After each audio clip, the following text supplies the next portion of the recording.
இந்த போறப்பு தான் நல்லா ருசிச்சு சாப்பிட கிடைச்சது. Welcome to அம்மாஸ் kitchen. இன்னைக்கு நம்ம குக்கர்லேயே புளி சாதம் எப்படி டேஸ்ட்டாக செய்கிறதுன்னு பார்க்கலாம். நம்ம புளி சாதம்லாம் செய்கிறதுனா சாப்பாடெல்லாம் வடித்து நல்லா ஆற வச்சு புளியை தனியாக செஞ்சு அப்புறமா செய்யணுமேங்கிறதுக்காக நம்ம அடிக்கடி புளி சாதம் செய்ய மாட்டோம். ரொம்ப பிடிச்சாலும் நம்ம அதை செய்ய முடியாது. இந்த மெத்தடில் நீங்கள் புளி சாதம் செஞ்சீங்கன்னா அடிக்கடி செய்யலாம், சூப்பராக இருக்கும். அதுக்கு முன்னாடி நம்ம சேனல் சப்ஸ்கிரைப் பண்ணிடுங்க, பக்கத்தில் இருக்கிற பெல் ஐக்கானை மறக்காமல் கிளிக் பண்ணிடுங்க. இப்போ நம்ம குக்கர் புளி சாதம் செய்ய போகிறோம். அதுக்காக நான் இந்த டம்ளரில் ஒரு 2.25 டம்ளர் எடுத்திருக்கேன். 1/2 கிலோ அளவு அரிசி எடுத்திருக்கேன், புழுங்கல் அரிசி எடுத்திருக்கேன். அதை நல்லா 2 தடவை கழுவிட்டு இதை ஒரு 10 நிமிஷத்துக்கு ஊற வச்சா போதும். இந்த மாதிரி வெதுவெதுப்பான தண்ணியில் ஒரு 10 நிமிஷம் ஊற வச்சுக்கலாம். இப்போ புளி சாதத்துக்கு புளி எடுத்திருக்கேன். ஒரு மீடியம் சைஸ் எலுமிச்சை அளவு புளி எடுத்திருக்கிறேன். ஒரு 1/2 கிலோவுக்கு இந்த அளவுக்கு புளி எடுத்தால் சரியாக இருக்கும். இதையும் நம்ம சுடுதண்ணியில் ஊற வச்சுக்கலாம். ஊற வச்சுட்டு நம்ம டக்குன்னு சமைக்கிறதுக்காக தான் இந்த மாதிரி சுடுதண்ணியில் போடுறது. சுடுதண்ணியில் ஊற வச்சோம்னா நல்லா கரைச்சி எடுத்துடலாம். இது தண்ணியோட அளவு நான் உங்களுக்கு சொல்கிறேன். இது நல்லா புளி நல்லா ஊறட்டும். ஒரு 10 நிமிஷம் அரிசியும் புளியும் ஊறட்டும். நம்ம புளி தாளிச்சிடலாம். இப்போ தேவையான பொருள் என்னென்னு பார்த்துடலாம். நான் புளியை நல்லா கரைச்சிட்டேன். ஒரு 3-4 தடவை தண்ணி கொஞ்சமாக விட்டு நல்லா கரைச்சி வடித்து எடுத்து வச்சுருக்கேன். அதே மாதிரி வச்சுக்குங்க.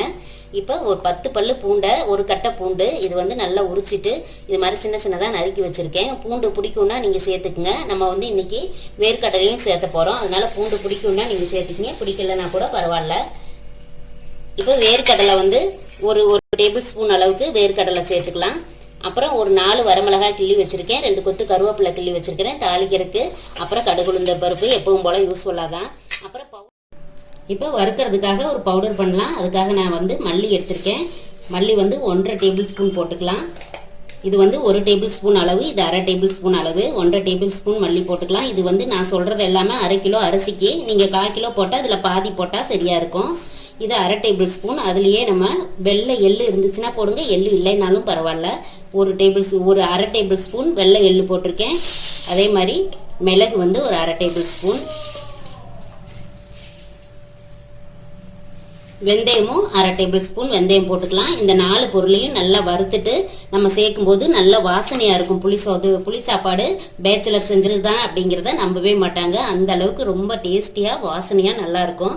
அதுக்காக இதை 4 பொருளையும் நம்ம வறுத்துக்கலாம். இது கூட வரமிளகாய் சேர்த்து வறுக்க போகிறோம். நம்ம பேச்சுலர் சீரீஸில் டைமர் வச்சு தான் சமைக்கிறோன்னு சொல்லியிருக்கிறோம். இன்றைக்கி எபிசோடு 2 வந்திருக்கோம். இது மாதிரி டைம் வைக்கிறது உங்களுக்கு பிடிச்சிருக்கு அப்படின்னா ஒரு லைக் கொடுங்க, கமெண்ட் பண்ணுங்கள். இப்போ நம்ம ஸ்டார்ட் பண்ணிடலாம். இப்போ கடாய் நல்லா சூடாயிருச்சு. ஃபஸ்ட்டு வெந்தயத்தையும் மிளகையும் சேர்த்துக்கலாம். வெந்தயமும் மிளகும் கொஞ்சம் வறுபடுறதுக்கு லேட் ஆகும். அதனால் முதல்ல நம்ம அதை சேர்த்துக்கலாம். வெந்தயமும் மிளகும் இந்த அளவுக்கு வறுபட்டதுக்கப்புறம் நம்ம இப்போ எள்ளும் மல்லியும் சேர்த்துக்கலாம். 2ஐயும் சேர்த்துட்டு வறுக்கலாம்.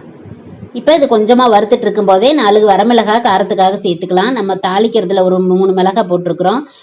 உங்கள் காரத்துக்கு தகுந்த மாதிரி நீங்கள் சேர்த்துக்கோங்க. மிளகும் போட்டிருக்கோம், பார்த்து காரம் அதிகமாகிடும், பார்த்து நீங்கள் சேர்த்துக்கோங்க. இப்போ இந்த அளவுக்கு நல்லா வறுபடட்டும். நல்லா வறுபட்டதுக்கப்புறம் நம்ம இதை எடுத்து வச்சுக்கலாம். கைவிடாமல் வறுக்கணும். இது நல்லா கரைஞ்சிடக்கூடாது, நல்லா செவந்து வரணும், வாசனையாக இருக்கும், நல்ல வாசனை வரும். அந்த வாசனை வர வரைக்கும் நம்ம வறுத்துக்கணும். இப்போ நல்லா வறுபட்டுருச்சு. நம்ம இதை ஒரு தட்டில் எடுத்து கொட்டி நல்லா ஆறுனதுக்கப்புறம் ஒரு பவுடராக அரைச்சிக்கலாம்.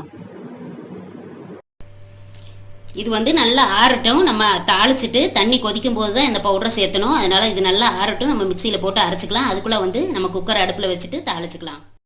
இப்போ சாதம் செய்கிறதுக்காக குக்கர் வச்சுருக்கேன். நல்லா சூடாகிட்டுருக்கு. இப்போ எண்ணெய் ஊற்றிக்கலாம். இப்போ 50 ml நல்லெண்ணெய் ஊற்றிருக்கேன். இன்னொரு 20 ml எண்ணெய் ஊற்றினோம்னா 1/2 கிலோவுக்கு சரியாக இருக்கும். இப்போ இன்னும் கொஞ்சம் எண்ணெய் ஊற்றிக்கலாம். கொஞ்சம் எண்ணெய் இருந்தால் தான் இந்த சாதம் சாப்பிட்றதுக்கு நல்ல டேஸ்ட்டாக இருக்கும். மொத்தமாக ஒரு 70 ml எண்ணெய் இருந்தால் சரியாக இருக்கும் ஒரு 1/2 கிலோ அரிசிக்கு. இப்போ நல்லா எண்ணெய் சூடாகட்டும். இப்போ ஆயில் நல்லா சூடாயிருச்சு. 1/2 டீஸ்பூன் கடுகு சேர்த்துக்கலாம்.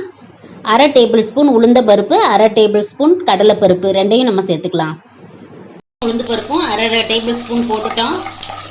இப்போ நல்லா கருகாமல் நல்லா பொரியணும். கடுகும் நல்லா பொரியுது. இந்த சமயத்தில் வேர்க்கடலை ஒரு 2 டேபிள் ஸ்பூன் போட்டுக்கலாம். வரமிளகாவும் கருவேப்பிலையும். இப்போ பூண்டையும் சேர்த்துக்கலாம். பூண்டு சேர்த்துனா நல்ல வாசனையாக இருக்கும். அதுக்காக நான் பூண்டு சேர்த்துருக்கேன். பூண்டு சேர்க்காம கூட செய்யலாம். இப்போ இந்த அளவுக்கு நல்லா பொரிஞ்சதுக்கப்புறம் நம்ம தண்ணி சேர்த்துக்கலாம். தண்ணியை வந்து புளி தண்ணியாக அளவு எடுத்துக்கலாம். மீதிக்கு வந்து நம்ம வெறும் தண்ணி ஊற்றிக்கலாம். நான் இந்த டம்ளருக்கு 2 டம்ளர் அரிசி வந்துச்சு. இப்போ 2 டம்ளர் ஊற்றிருக்கேன். 2.25 டம்ளர் இருக்குது. மீதிக்கு நம்ம தண்ணி ஊற்றிக்கலாம். 5 டம்ளர் தண்ணி வைக்கணும். 3 4 5 டம்ளர். பழைய அரிசிங்கிறதுனால நான் ஒரு அரை டம்ளர் சேர்த்து வைக்கிறேன். எங்கள் அரிசி ரொம்ப பழசாக இருக்கும், அதனால கொஞ்சம் அரை டம்ளர் சேர்த்து வைக்கிறேன். உங்கள் அரிசிக்கு தகுந்த மாதிரி நீங்கள் தண்ணி வச்சுக்கோங்க. ஒரு 1/4 டீஸ்பூன் மஞ்சள் தூள் போட்டுக்கலாம். இப்போ சாப்பாட்டுக்கு தேவையான அளவுக்கு உப்பு போட்டுக்கலாம். புளி சாதத்துக்கு கொஞ்சம் உப்பு வந்து தண்ணியில் அதிகமாக இருக்கணும். நமக்கு தண்ணி கொதிக்கட்டும், டேஸ்ட் பார்த்துக்கலாம். இப்போ உப்பு போட்டிருக்கேன். இப்போ கொதிக்கிறதுக்காக கொஞ்சம் மூடி வச்சுக்கலாம். மூடி வைக்கலாம், கொதிக்கட்டும். அதுக்குள்ளே நம்ம அந்த பவுடரை அரைச்சிடலாம். இப்போ புளி தண்ணி நல்லா கொதிச்சிருச்சு. இப்போ நம்ம அரைச்ச பவுட்ரு பாருங்கள், இந்த மாதிரி திருன்னு இது மாதிரி அரைச்சா பிறுன்னு அரைச்சா போதும். இந்த மாதிரி அரைச்சிருக்கேன். இந்த பவுடரை ஃபஸ்ட்டு சேர்த்துக்கலாம். நல்ல வாசனையாக இருக்கும் புளி சாதம். இப்போ பெருங்காய பொடி இந்த மாதிரி பொடியாக இருந்ததுன்னா நீங்கள் தூவிக்கிங்க. ஒரு 1/4 டீஸ்பூன் அளவுக்கு நீங்கள் போட்டிங்கன்னா சரியாக இருக்கும். நம்ம அரிசியை போட்டுடலாம். அரிசி பாருங்கள், நல்லா நம்ம சுடுதண்ணியில் ஒரு 20 நிமிஷம் ஊற வச்சு நல்லா ஊறிடுச்சு. சாஃப்டாக இருக்கும் புளி சாதம். அதுக்காக தான் நான் சுடுதண்ணியில் போட சொன்னேன். உங்களுக்கு டைமும் நல்லா சேவ் ஆகும். சுடுதண்ணியில் போடும்போது டைம் இருந்துச்சுன்னா 1 மணி நேரம் ஊற வச்சுருங்க. அப்போ தான் புளி சாப்பாட்டுக்கு எப்போவுமே நல்லாயிருக்கும். டைம் இல்லைன்னா இது மாதிரி வெதுவெதுப்பான தண்ணியில் ஒரு 20 நிமிஷம் போட்டிங்கன்னா நல்லா சாஃப்டாக ஊறி வந்துடும். பாருங்கள், அரிசி பாருங்கள், நல்லா ஒரு 2 மணி நேரம் ஊறின மாதிரி நல்லா சாஃப்டாக இருக்குது. இந்த மாதிரி ஊற வச்சு நம்ம செய்யும்போது சாப்பாடு நீங்கள் ஆஃபீஸுக்கு எடுத்துகிட்டு போனாலும் விதையாக மதியத்துக்கு ஆகாது. நல்லா சாஃப்டாக இருக்கும், உதிராகவும் இருக்கும். இப்போ எல்லாத்தையும் போட்டு நல்லா கலந்து விடலாம். கலந்து விட்டு உப்பெல்லாம் பார்த்துக்கலாம். இன்னும் ஒரு கொதிக்கட்டும், அப்புறமா மூடி வைக்கலாம். மறுபடியும் திரும்பவும் அரிசியை போட்டுட்டு உடனே மூடி வைக்க வேண்டாம். ஒரு கொதிக்கட்டும். உப்பெல்லாம் நல்லா உப்பு காரமெல்லாம் சரியாக இருக்கான்னு பார்த்துட்டு மூடி வச்சுக்கலாம்.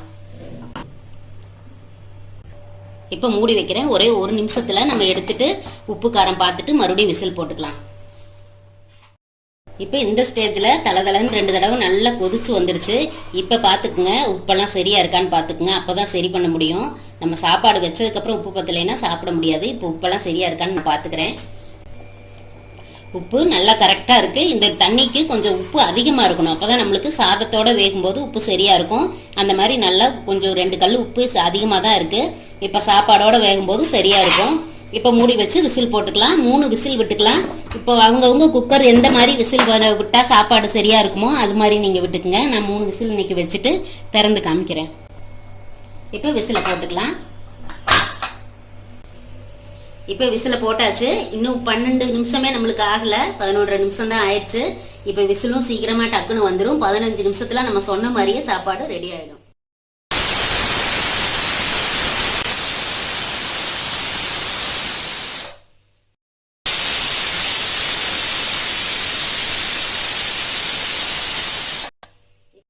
விசில் வந்துருச்சு. நம்ம அடுப்பை ஆஃப் பண்ணிக்கலாம். 14 நிமிஷம் 25 செகண்ட் ஆயிருக்கு. இப்போ நம்ம இதையும் டைமரையும் ஆஃப் பண்ணிடலாம். இப்போ கேஸ் ரிலீஸ் ஆயிடுச்சு. நம்ம ஓப்பன் பண்ணிக்கலாம். ஓப்பன் பண்ணி எப்படி சாதம் வந்திருக்குன்னு பார்க்கலாம். சூப்பராக வந்திருக்கு, நல்ல வாசனையாக இருக்குது. நம்ம புளி சாதம் செஞ்சது 2-3 வீட்டுக்கு வாசனை தெரியும். அந்த அளவுக்கு சூப்பராக வந்திருக்கும். இதே மாதிரி நீங்களும் ட்ரை பண்ணி செஞ்சு பாருங்கள். எப்படி வந்துச்சுன்னு என்கிட்ட கமெண்ட்டில் ஷேர் பண்ணுங்கள். பிடிச்சிருந்தா ஒரு லைக் கொடுங்க. நம்ம சேனல் இன்னும் சப்ஸ்கிரைப் பண்ணாமல் இருந்தீங்கன்னா சப்ஸ்கிரைப் பண்ணிடுங்க. பக்கத்தில் இருக்கிற பெல் ஐக்கானை மறக்காமல் கிளிக் பண்ணிடுங்க.